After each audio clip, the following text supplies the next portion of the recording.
we on Amazon are retailers. Okay, so we buy popular products that are already in demand. We make them available for purchase on Amazon. We don't create the listings. We jump on existing listings. And we do this by looking at the data that we can analyze. We look at listings that are there and we look at the data and we're able to be smart and say, this is a good opportunity. And so we buy from distributors and wholesalers directly from the brand, and we buy and sell in the same country. So we don't have to deal with overseas. We don't have to deal with China. We don't have to deal with really any other country. And I say buy in the same country because you can be in the UK, you could be in the Netherlands, you can be in Mexico, you can be like wherever Amazon is, I would just focus on buying and selling in the same country. Now, the pros and cons of wholesale, because I want to be completely transparent. I want you to understand what this is. The pros, we don't have to convince customers to buy our products. Products are there, they want them. They already know. They might be buying Gillette razors for 30 years. Now they're just buying it on Amazon. There's no advertising needed at all because products are already selling. Someone asked, not even PPC? Yeah, not even PPC. Because we're not selling, we're not trying to convince people to buy these products. We're looking at the data and we can see, okay, the monthly revenue is this, the demand is this, the competition is this. If I introduce inventory, then it'll sell. It'll automatically sell. We don't need to advertise. The great part is listings already have reviews. We don't start with 0 reviews. Some listings have hundreds, if not thousands of reviews. So again, that's light for us. We're just jumping on the listing. The lead time, because we're not trying to source from outside the country, is 2 to 3 weeks, usually, from ordering to selling. I send a purchase order, and then they ship it to my warehouse, maybe like a shared warehouse. It's not really my warehouse. Then they send it to Amazon. I'm just connecting the dots here through the phone, through my computer, and it takes about 2 to 3 weeks from me ordering to it being in Amazon and it starting to sell. I stay lean and I only buy enough inventory for a month, right? I don't want to spend too much money. I want to just keep a month's worth of inventory, stay lean, and see how that goes. No import export, as we talked about before, and you can do this anywhere in the world. All you need is strong Wi-Fi. Right. And if you need to know where to get strong Wi-Fi around the world, message me on social and I can potentially hook you up and let you know where I go, especially on an island. What do? The cons of wholesale is the fact that you need to be constantly looking for new products, right? Your team or you're always looking for good opportunities, Listings might get saturated with sellers. Okay. Well, that's normal. It might get saturated, sure. That's the fact that like anyone can really find the product if you can, but this is what differentiates you is that your relationships with your suppliers and the price that you get it at. Products might become unprofitable over time. Yeah, that's why you got to look for new products. Little control over the listing ownership and little control over supply of product. Okay, because we're selling big brand name products, if one day they discontinue the product, we're going to have to live with that. We have to move on and find better opportunities. But good thing that Amazon has millions of products, hundreds of millions of products, and there are still so many products that are not even on Amazon yet that it's not even a thought that I think about. Now, really the solution to these cons that I just mentioned is staying lean. I mentioned earlier that I don't hold more than a month's worth of inventory because this allows me to stay just lean in terms of like risk, but also in terms of being able to use my capital to diversify. I don't invest all of my money into one product and then boom, something happens, Amazon shuts down the listing, or people start, or like it gets saturated and like the price goes down. And then what? I'm stuck with all this inventory. No, I'm only stuck with a month's worth of inventory, if not less. And so it's good It's good to diversify. It's good to diversify in multiple products. It's good to just be smart about how to use your capital. Because if you diversify your capital in different products as well, then you're actually opening up all these opportunities. And then if things start to work out, if like 4 out of your 6 products are doing really well, then at least then you're like, whoa, okay, scrap the 2 products. Let me take that money and put it into the products that are doing well. So it's just like, this is being smart about the business and building it smart. So I show you this slide because I want you to not overthink. Okay. Honestly, I come back to this slide every once in a while because sometimes things get complicated. You overthink. It's very human for us to overthink things. But man, I always remind myself, there's only 2 parts to this business. It's not rocket science. It's simple. It's product research. Be an expert at product research. Understand what makes a product profitable by using tools like AMZScout and having a checklist. And then the other one is finding suppliers. What are the best approaches to find suppliers? What are the best ways of finding suppliers? How can you connect with them? How can you build relationships with them? That's it, just the 2. I want you to remember this is simple retail, okay? It's been around for hundreds of years, if not more. But what's new and what's actually so super advantageous to us in our generation, what a time to be alive, honestly, is that we don't have to guess what people want. We don't have to take surveys. We don't have to like try and sample products and be like, oh, like, do you like this? Do you not like this? We can use data. We can use tools like AMZScout to figure out exactly what people are buying, so we can only use our capital to invest in those products. We look at the data. That's it. Tell a story with the data and be able to make smart, educated, and data-driven decisions. I think honestly, it's what a time to be alive,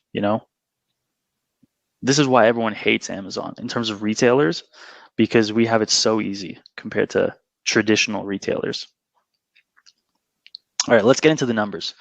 Let's talk money. What's an expected ROI if you invest? So me, myself, I don't, any products under 10% ROI, which stands for return on investment, is not something I'll deal with because it's not worth the power of my capital. It's not the power of my money. I want to make more money with my money. So what that means is that if I buy $1,000 worth of products and it's projected to sell out in a month, then you should expect $1,100 back. That's 10%, right? You used 1,000, you made 10%, you should receive 1,100 back. Okay. In my catalog right now, I have products that are doing 30, 60%, in 1 month's time. If we do a comparison of this to like the stock market, like everyone tells you, oh, like go invest in index funds, for anyone here who's invested in crypto is laughing right now. But, traditionally speaking, like 10% a year in index funds was good, is technically still decent. You know what I mean? But hey, look, if you're trying to live abundantly and if you're trying to be someone who lives abundantly and is happy without having to worry about money, then that's not really the route. You want to take the fast lane, not the slow lane. So put that into consideration. 10% in a year is usually what's recommended. This is about 30, 60% in a month's time if you are smart and if you focus. So getting into fixed costs though, okay? Because I want you to understand what type of money you'll be spending to maintain the business, okay? It's about $40 a month for Amazon Seller Central. This is your Amazon selling account, okay? AMZScout tools to help you research tools. We have a special bonus for everyone here at the end of this call, so stay tuned. And the last thing really is just like logistical stuff. Incorporating costs you about $250, a one-time fee. Business email, it's about like maybe $10 a month, internet phone, another 20, $30 a month. And then you can actually start hiring a couple virtual assistants to help you do stuff. And I actually advise that. And that's something that, I talk to with my students about. Virtual assistants are people overseas. These are people like in the Philippines, in India, and Pakistan, and you pay them like $4 to $6 an hour because that's middle class in those countries. So don't worry, you're not like paying pennies, but they're living decent lives. But you're taking advantage of our internet, of our globalization, and you're actually, hiring people overseas, and it's such a great win-win because you're hiring people and they're helping you at a low cost. And so really, you'll end up spending 100, $200 a month. But of course, as the business grows, as you start to do more intricate things, this budget goes up. But again, step by step. Let's talk a little bit about AMZScout because we didn't quote the price for it, but I want you to understand that AMZScout is a very interesting tool because this is all you really need for wholesale and even online arbitrage and drop shipping. But let's focus on wholesale because they literally have built a tool with like 4 different Chrome extensions that you can use and a website that really is like an all-in-one. Okay, and so we're gonna go into a live demo in a bit, like in like 3 or 4 slides. But let's go over some of the stuff that they give you. Okay, like one of the Chrome extensions, when you're searching through Amazon's page, you can quickly look at some of the things that are important, like how many sellers are on a listing. Is it FBM or is it FBA? Like you can look into the ranking, you can look into the weight, you can look into like a lot of details, which we'll cover in a bit. Amazon dropshipping, like the tool also gives you a calculator on the page, so you can do quick maths of like, okay, I know I can get this product from X supplier for $4. Let me plug it in. They've already calculated all the fees that Amazon takes, and it quickly gives you a ROI and margin, so you can be smart and quick with your estimations and your research. This tool here is probably one of the most important tools. This is the revenue calculator, right? If you watch me on TikTok, I'm always showing how much money certain listings are doing. Okay, and this is essentially that, but with more. They actually have this really cool column that shows you a score of how good it is for reselling. I don't know any other tool that does this. So I'm impressed, AMZScout. This is a good indication, especially if you like search maybe like something in the just like the Amazon page and you pull up like 100 products. Another way of looking through products, I just published a TikTok about this, is looking at other sellers and figuring out what they're selling. So you can potentially poach some products that people are already selling. And if you go through their catalog, you can open AMZScout and you can just like quickly see which products are great for reselling. Okay, so this is like a great condensed list of using that. And this is just a little bit about what the score is made out of, right? I guess it looks at low competition and high sales. Okay, which makes sense. You want something with high sales and lower competition, but you want some competition because you don't want to sell products that are like private label. You want to sell products that are big brands. This is something that we'll talk about as well. You can use their website to be able to actually get into certain product categories and filter things out, right? Like if you're looking for products that are between $20 and $30 because you don't have too much capital to invest, boom, you can use this to be able to find only those products. If you want to find products that only have like 5 to 7 sellers because that's your hotspot. Some listings have 40, 50 sellers. You want to filter those out? Great. You can do that with their website and only go through the products that meet the criteria that either I teach, like with a checklist, or that you've created with yourself through trial and error. This is also a really cool tool. Again, we're going to go over this, I think, in a sec, but this is a way to see all of the sellers on certain listings and actually understand how much inventory they have. This is also a very, very cool tool because you get to actually understand how much inventory a seller has. Because if you're going to be competing with them, you need to know when they're going to sell out. You need to have an idea of how much inventory they have in stock. Because if they have thousands of units, then it's just going to be hard to compete with.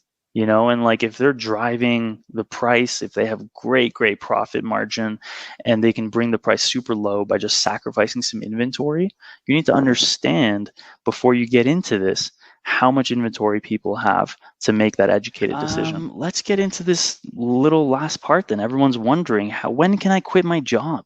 When can I make 6K a month in profits? Well, look, I always get my students to start with 500 to $1,000 just to get a taste of the whole process. Okay. I don't want you to spend too much money without knowing where it's going, without knowing how it's done. Okay. Always about 500 to $1,000 just to get a taste. And then if the product does well, move forward, buy more, diversify in other products, and so on. Now, once you get familiar and comfortable, that's what I mean. Spend money on different products. Okay. The more money you invest, though, like anything, the more money you can make. The goal is to find higher ROI products to get to 6K a month. Okay. But step by step, you need to learn, you need to test, and then you need to scale. So if we do some quick math, 35% ROI on average, depending on our products, we would need to invest about $17,000 on products to be making $6,000 a month in profit. Okay. So, step by step, when I first started my business, like I probably started with 6,000 or 7,000, and I was just making more and more money as I was building my business. And what's crazy is that I actually made a decent amount of money to then take that money, at least portions of it, and build my private label business with it, right? So everything was just like building on top, taking money from here and putting it into the next business. And that's the best way to do it. So like any business, I advise you to start with what's manageable to you and to continue to reinvest your profits into the business, right? You can buy more inventory, you can diversify, grow your business before you start to milk it. Grow your business before you start to actually take money for fun stuff, for rent, for living. Because the point here is to build a business that can help you live your life, that can help you quit your job, right? So don't prematurely take out money in the beginning